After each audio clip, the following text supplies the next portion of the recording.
Hi everybody, let's break the frame and do a circular watercolour that is actually on a canvas. Who knew you could do that? Well, you can. If you don't want to go through the faff of finding a canvas and popping the ground on and getting all the prep done, that's absolutely fine. Just draw a circle on your watercolour paper and paint within that.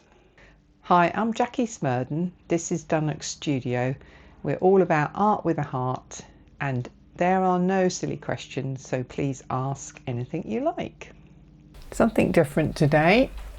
We've got a circular canvas, very inexpensive, and on top of that you might be able to tell there's some texture. Now this is just an offcut of textured wallpaper, the sort of wallpaper you use over walls that have got dodgy cracks and things in. You pop something like this over and then you paint it so it hides the imperfections in the wall, and that is just something I picked up completely for free at a local DIY store. So it's given me this lovely texture that's got a grain, and I thought it sort of gave the impression of water. So I've stuck it onto the canvas using a PVA glue, standard sort of thing you would do. Just pop it down like that, put some weight on it, and then trim off the edge of the wallpaper when it's dry with a craft knife. And then on top of this I've added some watercolour ground. That means that the watercolour will adhere to this surface. Believe it or not, you can paint watercolour on most surfaces as long as you've put this ground on. You can buy grounds, and there are other videos available. I'll link to one of my favourite tutors on YouTube as to how to make a ground like this if you want to do more than just one. Otherwise, go and buy yourself a pot of watercolour ground. So I'm going to use some masking fluid, and the first thing I'm going to do is use one of these ruling pens. Now this masking fluid is quite old, you can probably see. It's quite thick and gloopy. So if I'm going to have a stormy sky, let's sort of drag this pen. Now this is the first interesting thing. You see it's quite hard to draw with a pen on this surface, which is actually fine because I don't really want this to be particularly representational. I want this to be quite organic, doing its own thing. So when you're using the ruling pen, you can keep dipping it in and out. It really doesn't matter what you do to this, because when you're finished you just let that dry, peel it all off in one lump afterwards. You don't have to do any special cleaning with these ruling pens. Really quite handy. I'm just going to put that to one side for a moment. Use a art knife. This is handy if you've got one, but don't feel you have to go out and buy art knives unless you use them for painting. Just any sort of knife of any description, just so you can sort of slather it on a little bit. So let's see what happens if I use the back of the knife, and then let's have some, there we go, try to make some more of over here. If there was some huge crashing waves, let's drag it across that shape there. So of course wherever I'm touching with this is going to create some white areas that are not touched by the paint later when we finished. So it's quite an important step if you're going to have some white highlights when you're going to do lots of wet in wet painting on top. So I could have some, maybe like perhaps a suggestion of a line in the distance, which could be some sort of headland over there maybe. Bring that wave up right up there. There we go. It's going to be interesting, this. Or it could just be something in there. It's just something, a little bit of form. Who knows what that is. Again, the knife, just let that dry off. Here's a little hack if you've got messy things like this laying around, get your trusty egg box to lay them in whilst they dry. They don't come to any harm, they don't roll off, and when they finish drying you can peel it all off. So this is nearly dry. Just to check, just tap it with your finger. It will always feel tacky, but it shouldn't come off on your fingers. So whilst that's been drying, I've had another look at my colours. I've added in Prussian blue. It's a slightly different blue to these mainstays here, and I've decided I'm going to have Prussian blue, lunar blue, indigo, a touch of cobalt, turquoise light, quin gold and cadmium orange, and then when some of these mix together they're going to make grey, because blue and orange are opposites on the colour wheel, and when the complementary opposites come together they create a greyed down colour. So those are the ones I've chosen. I've taken these off and that one off. So we've sort of simplified it slightly. I could probably go even simpler than that, but I thought they look quite nice for what I want. Just popping some water on with a nice big mop brush. You can use a sponge, whatever you've got handy. And just let that sink in. Now this is a completely different way of painting. I've never painted on this surface before, so anything could happen. That's half the fun of it. And I think the base colour for most of this area is indigo. This will be the dark shadows. This will be added in, so let's go for some of that. So indigo is this one. So I'm going to start popping this. This is where the waves are. So if they're going to be white, I'd like the indigo, the blue, to be dark, because otherwise without the dark you don't get the contrast. So I'm going to pop this in. It's splatting everywhere.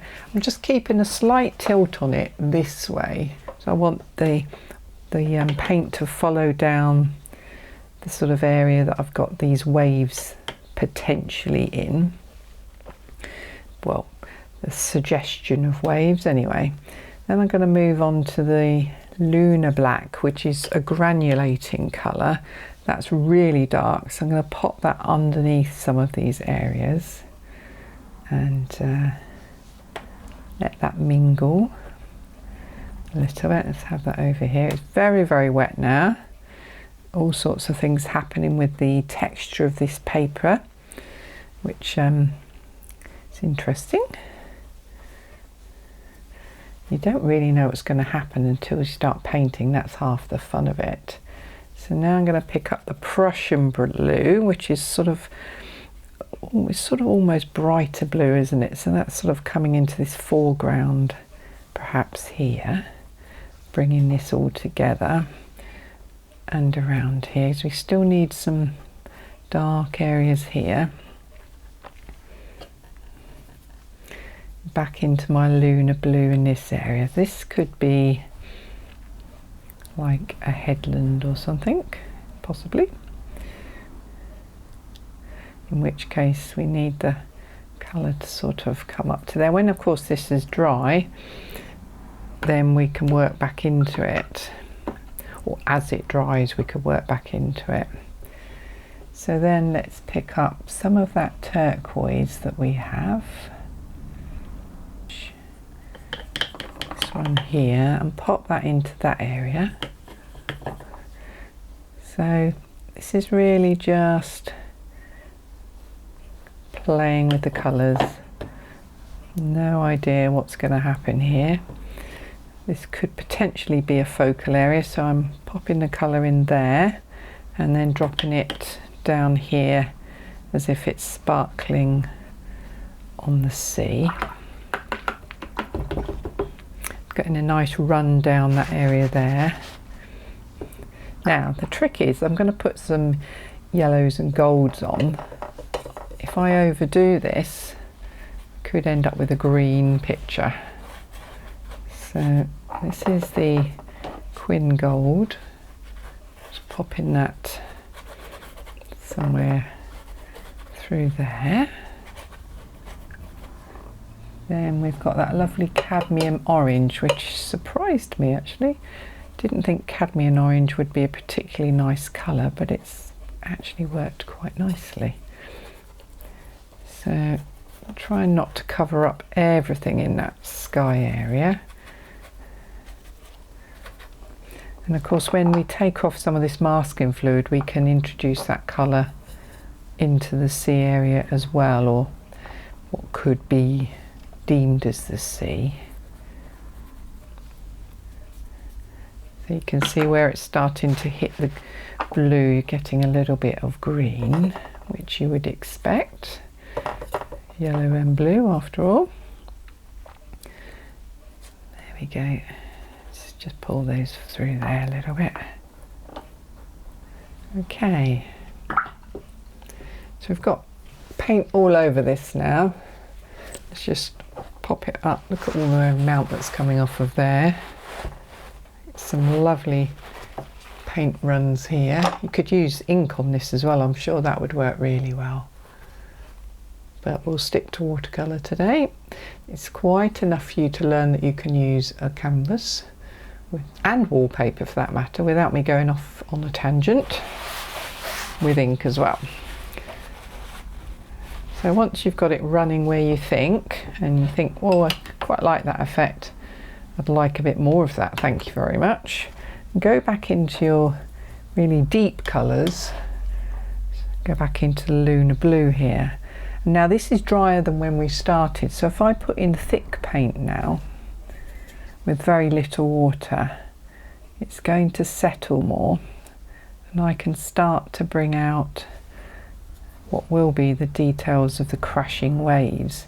Now you don't have to do that now whilst it's dry, and you can of course add this on the next layer, but if you want these edges to be nice and soft, it's quite a good time to at least start putting it in another layer.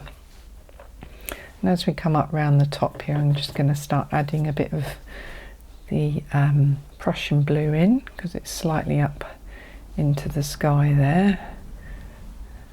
So I've got no drawing on this whatsoever. This is completely and utterly just feeling your way around a painting to what you think would work.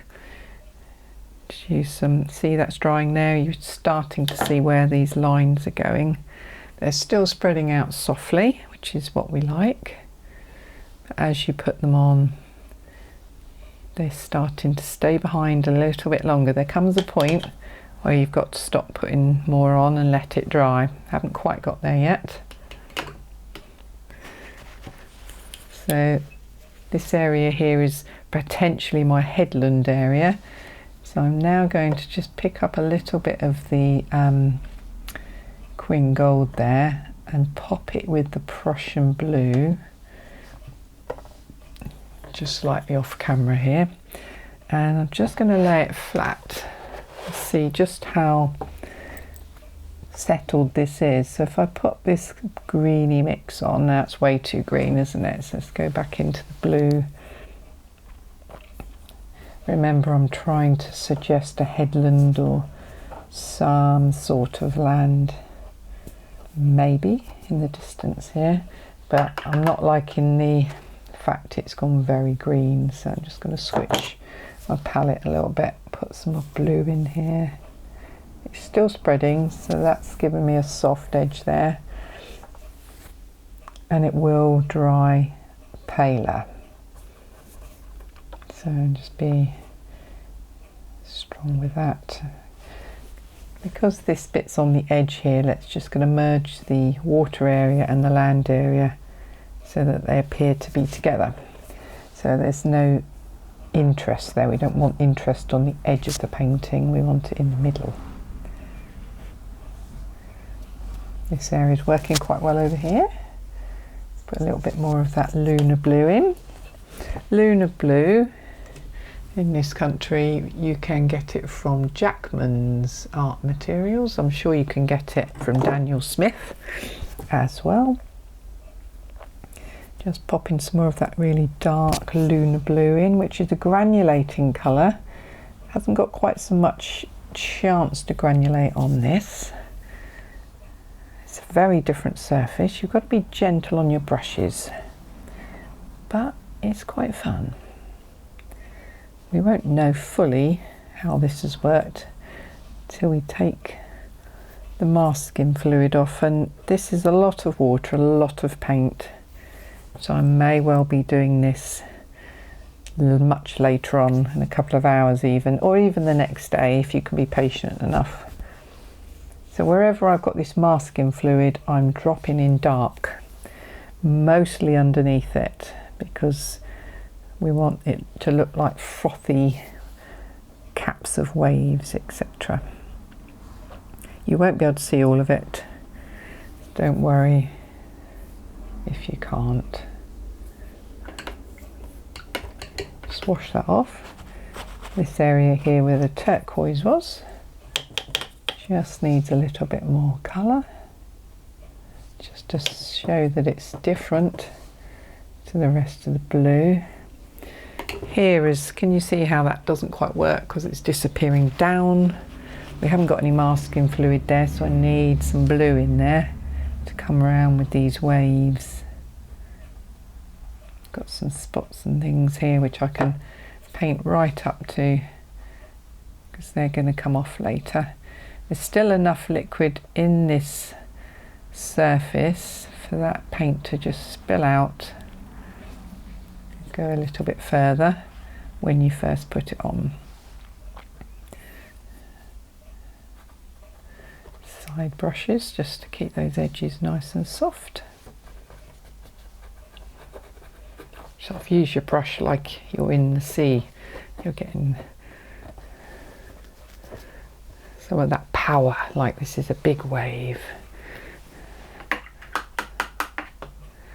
And then I will probably stop. You can see this is bleeding away. There's some spots of masking fluid here which will leave like little white speckles.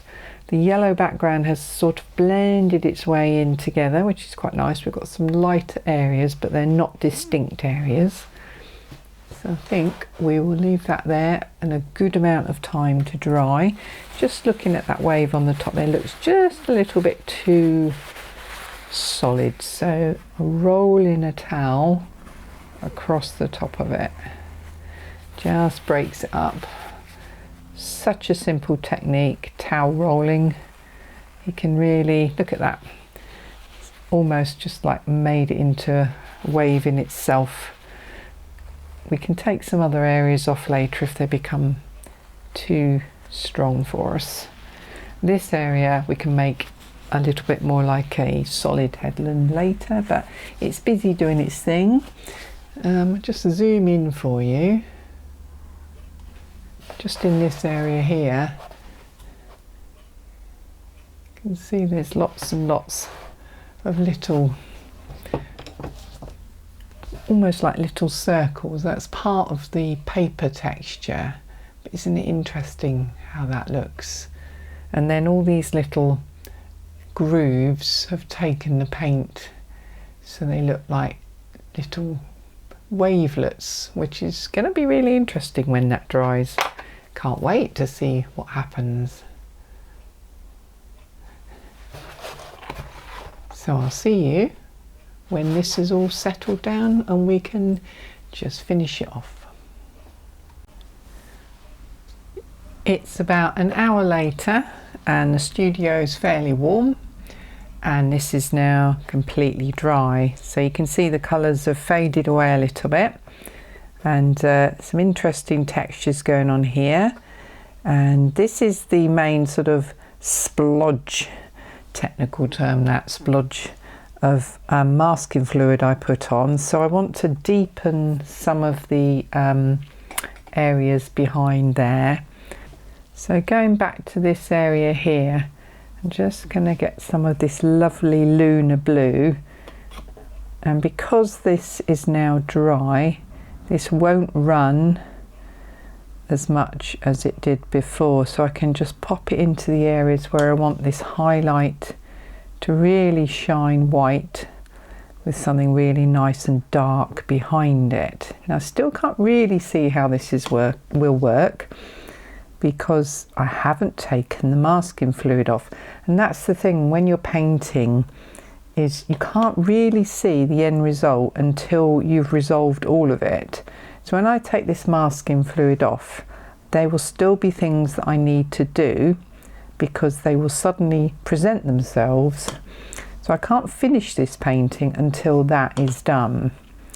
And I hear you saying, when do you know when a painting is finished? Well, in my experience, it's when you can't see anything else left to change. And that is really your decision. What you think needs changing, needs changing. If you can't see anything that needs changing, then you don't need to change anything. So I'm just shifting my blue into the Prussian blue now, which was that additional painting colour that I added on towards the end of my choices. I'm just popping that in the foreground because that's a slightly different colour. Now around here there's not much going on in the way of sort of lines and marks, and I could just go a little bit mad here, but it isn't the feature of the painting. So I'm going to just deepen underneath where I know there's masking fluid here.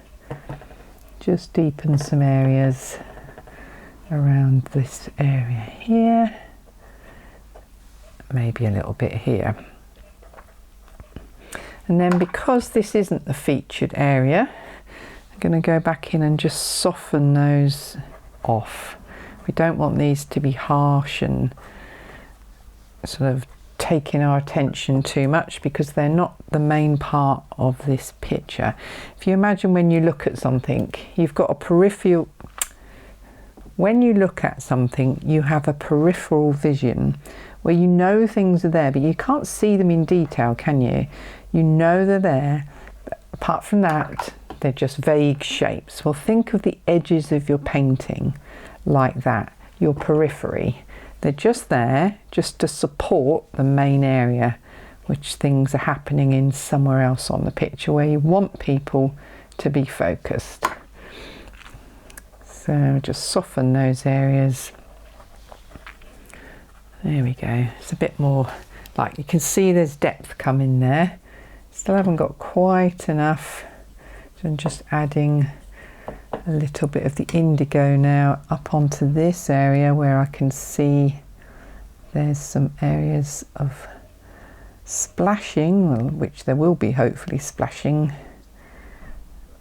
where I've got some dots of masking fluid, and they won't show up very well unless the background is dark. So we're just popping those in now. There's no right or wrong way to do this. You have to decide when you've got enough on there. I'm doing this on a round canvas with a watercolour ground. Of course you don't need to do that. You can do this on a piece of paper. Just have some fun. So again, that's just a bit of hard edge there. So I'm just taking that off a little bit with my trusty towel just to soften it. So let that settle in there. Can you see this hard edge down here? I don't want that. Just soften it, dampen a brush and take away the edge away from where you've painted it, so it just becomes part of the background. I'm just going to pop on the indigo, I think. So I've got a line of masking fluid just here, just below. So I'm just running up against that with indigo, because that's going to give us like a, not a solid edge, but it's going to hopefully it's going to light this area along here as if there's sparkling water on the edge of this piece of land, whatever this land may be. Again, I'm just keeping this quite loose. The fact that these hazy bits are going off in the distance here from this supposed headland doesn't matter, because they're just suggesting something else is there. I'm just going to bring that up there as if the sea's sort of swelling up a little bit here. Again, I don't want a harsh line right on the edge here, so I'm just blending that, softening that area. Keep that area soft. There we go, damp brush, just soften it away. So we've got like a little headland going on here. So I pick up that lunar blue again and just try and define where that headland might hit the sea. Of course, this masking fluid will come off when it's dry. I've just popped around this edge here. I can see there's a very hard edge there, so I'm just, because this is part of a splashing wave, so I'm just sort of tickling that area there.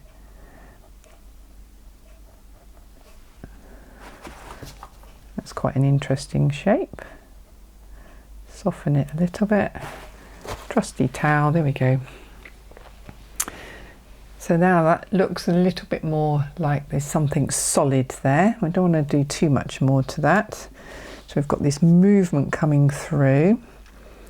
And there's also here where you can see there's like a shape of a wave, but my eyes are telling me that if that was real, I should be able to see some horizon here. And it's either I put in another line to suggest a horizon. Let's try that. Like across like that, just a suggestion, as if it's peeking through. Yeah, I think that works. So I'm just using a nice rigger, and I'm just going to let that dance around in this area. This is trying to keep this abstract, so these lines don't have to be anything in particular, they don't have to be doing a special job, they're just adding texture, and just lift some bits of them off as you go so they're not solid. Remember, if you don't like it, you can take it off. So this is all dry, and now for the fun bit, taking off the masking fluid. Now you can use your fingers. This is going to be interesting because this textured wallpaper that I've stuck to this canvas has got lots of little crevices, so where the masking fluid is hiding at the bottom of the crevice, I might struggle to get that out. So what you can use is a mask away. There's different versions of these. It's basically solid latex, which is the same as you're using on this, and just very gently start working away to lift this masking fluid. Now, I've no idea how this is going to work. I could ruin the whole painting. So I'm going quite gently. And the good trick is when you've got this, is just feel with your fingers, because these are great, but they can't always find every piece for you, whereas your fingers will always find them. So I'm just going to quietly take this off, speed through this bit for you, and then we'll have a look at what's left behind.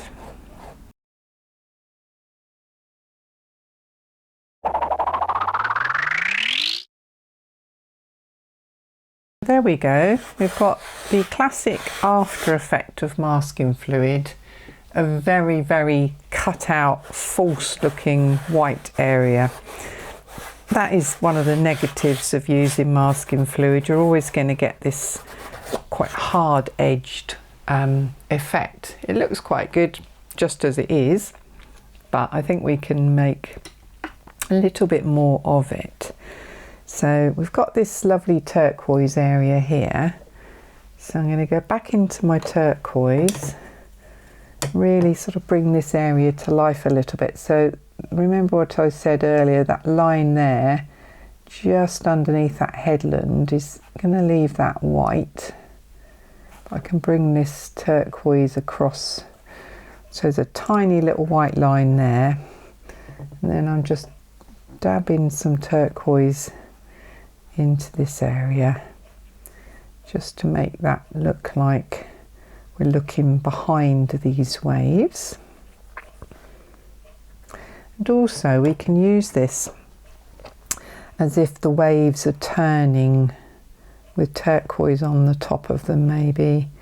So we can use some of that colour around this area because it's reflecting what's behind it.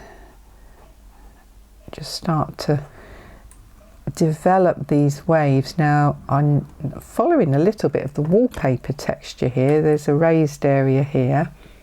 So I'm just following that as if this wave is crashing from the top here. I'm not really a wave painter, so for all of those who know how to paint waves, you're going to be much better at this than I am. I'm just laying that around there a little bit, and then going back in and just softening. Remember, we don't want all these to be harsh, even if they're on a wave and it's a very defined edge. We don't want it to be too defined. We want it to look like it's moving. Soft edges, a little bit of line work, so sort of dab your brush into directions to suggest waves crashing. Then we can pick up a bit more of our Prussian blue, and let's pop that down at the bottom of the wave. That's quite strong, isn't it? That's all right, it will disappear in a minute when we start. As if it's climbing up to this one here.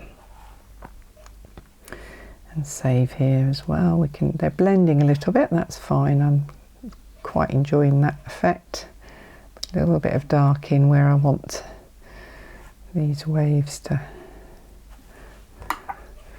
before it dries too much, just go back in and soften. One thing about painting on canvas is you don't have to worry. You can lift the paint off so easily.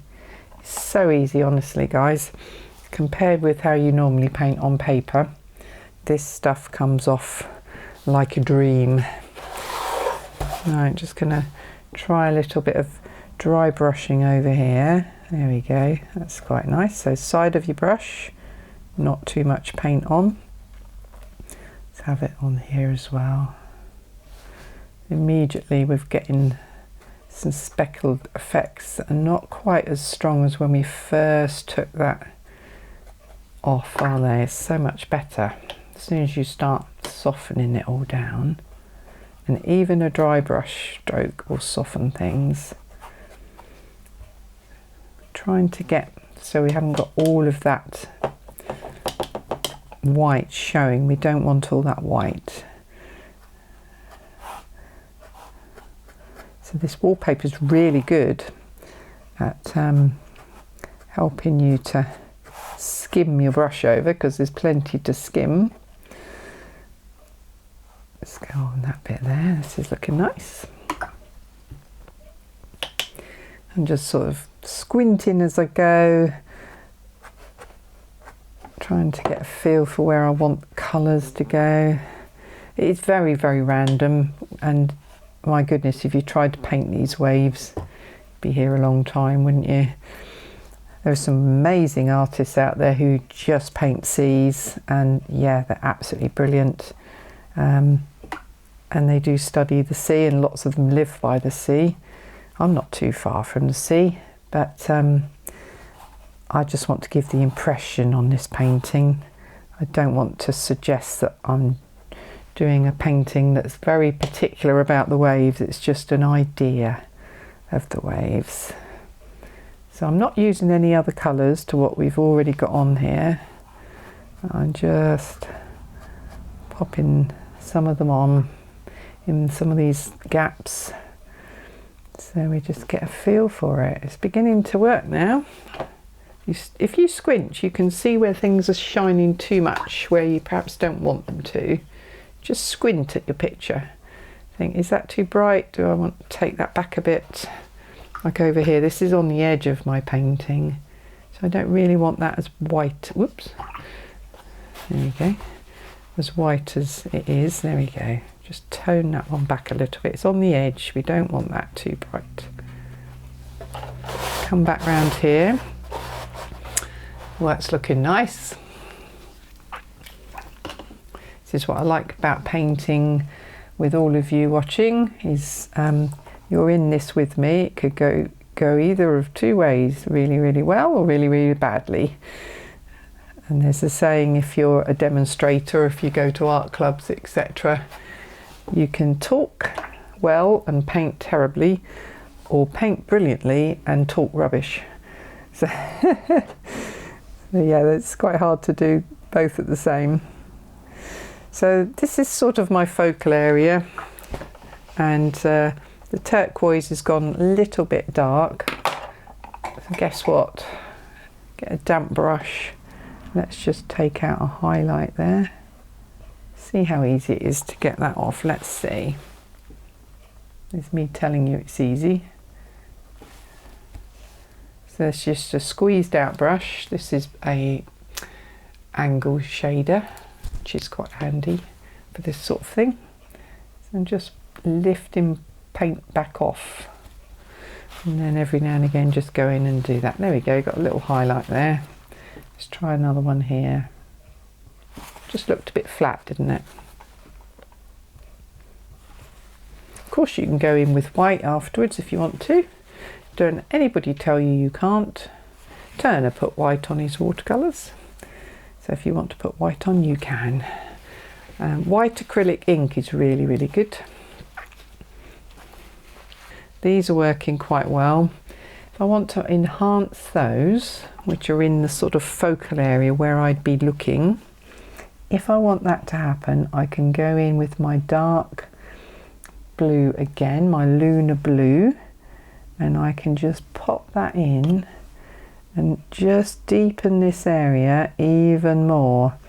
And because there's white there on the top, sorry, of this wave, by adding this dark and enhancing the dark, we're bringing out the light. So that's a really effective way of enhancing that area. So I can put wherever I want it to be darker to enhance the lightness above it, which in this case is a wave crashing. Remember, it's your contrast that you're looking for to get that impression of crashing waves being nice and lit. You have to have the dark. Again, try not to draw and paint a proper wave, just using marks. Take that one over there so it's not on its own. There you go, you get the idea. And this area here with the spray looks quite nice. I'm going to leave that alone. This area here in the background, well, I could soften some of that off because it's slightly harsh. Let's get that. I'm not too worried though. This is an experiment. It doesn't matter. So I definitely would splatter white on that, I think, just to take that back. Then it would look more like sea spray, wouldn't it? But it's working better now. I've taken some out.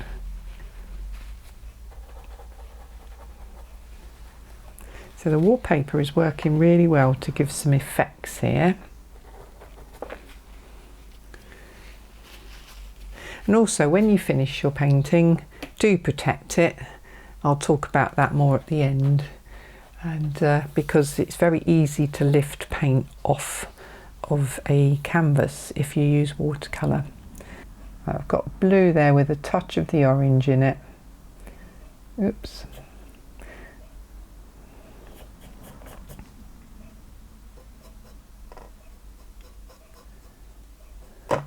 And then I've got a little splatter on here which you may not have been able to see, so I'm just going to use that to suggest a couple of birds. So if you do splatter your painting, don't worry about it, just use it to suggest some birds. It's a great way of not worrying about splattering your painting. So this one here, let's have him a bit bigger. There we go. There's 4 on there, so I'm going to pop one more on to make it an odd number, which for some reason does seem to work. There we go. I think we are done. So I'm just going a little bit close again for you so you can have a look around the detail here, just leaving some of the white showing for highlights. It's all very, very random. We've got some birds in the sky, so it's less abstract now and more obvious what it is. But for me, that is a pretty good attempt because I'm not brilliant at abstract. I always try and find some realism in it somewhere.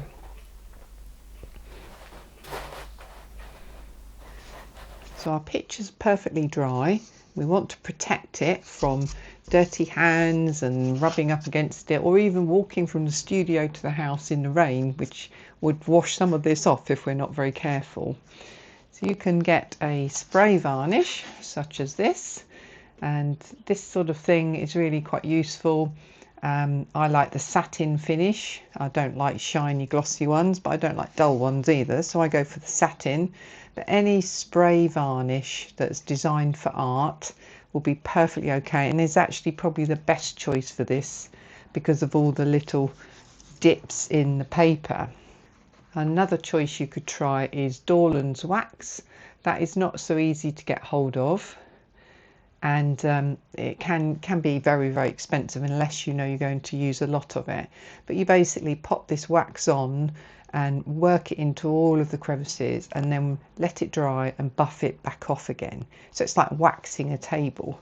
It protects the surface and it gives it a nice soft sheen. That's quite a nice one. Rather than paying for expensive artist wax, if you just want to have a go at this and you like the idea of waxing and you can get it into the crevices, because you might struggle with this, then do pop along and look for the chalk furniture wax, which will do exactly the same job, and you can buy it in much smaller pots. Thanks for watching. There'll be further videos coming out on painting and drawing. I hope you enjoy them. If you've got any ideas for anything in the future, please do drop a comment below. And if you'd enjoyed this video, please give it a like or even a subscribe. It will really help the channel to grow so I can continue to do this. Thanks so much for watching. Happy painting, and I'll see you soon on the next video. Bye for now.